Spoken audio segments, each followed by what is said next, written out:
Дали ќе има ограничување на маржи или можеби не, што точно договорија трговците, дистрибутерите и владата на двучасовната средба, никој не знае.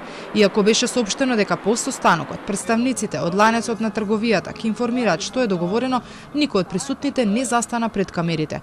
Соопштение за средбата нема ниту од владините служби. Неофицијално состанокот не поминал најдобро и најверојатно утре ќе има нова средба со министерот за економија.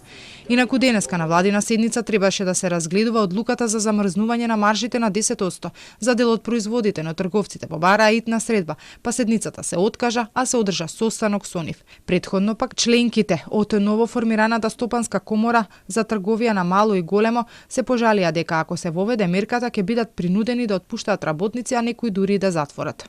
Пред неколку дена владата на седница го задолжи Министерството за економија да подготви одлука за замрзнување на маржите на 10% над дел од производите.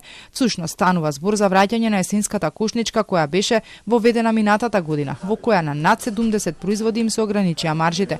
Разликата сега е во тоа што со оваа одлука ќе бидат офатени и детергенти, прашоци, хигиенски влошки, пелени, храна за бебиња.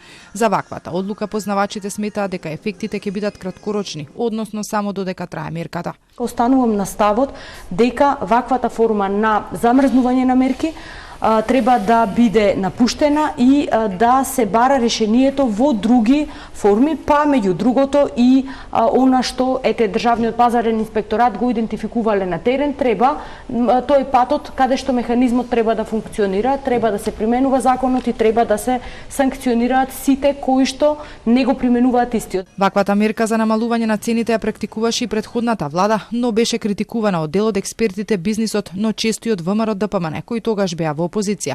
Очекувањата пак на премиерот Мицковски сега се дека тоа значително ќе успее да ги намали цените.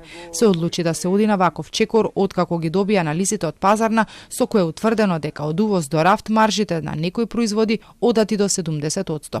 Проблемите со цените се провлекуваат веќе подолго време. Граѓаните дури одлучија да одат и на бојкот. И додека се чека извештајот на статистичарите за новата бројка за инфлацијата, ССМ пресмета дека на едно 4-члено семејство му се потребни над 1000 евра да го истурка месецот. Пресметката на кошничката за премиерот Мицковски е спорна и бара нов начин на анализа, со образложение дека во нејзе има чудни производи.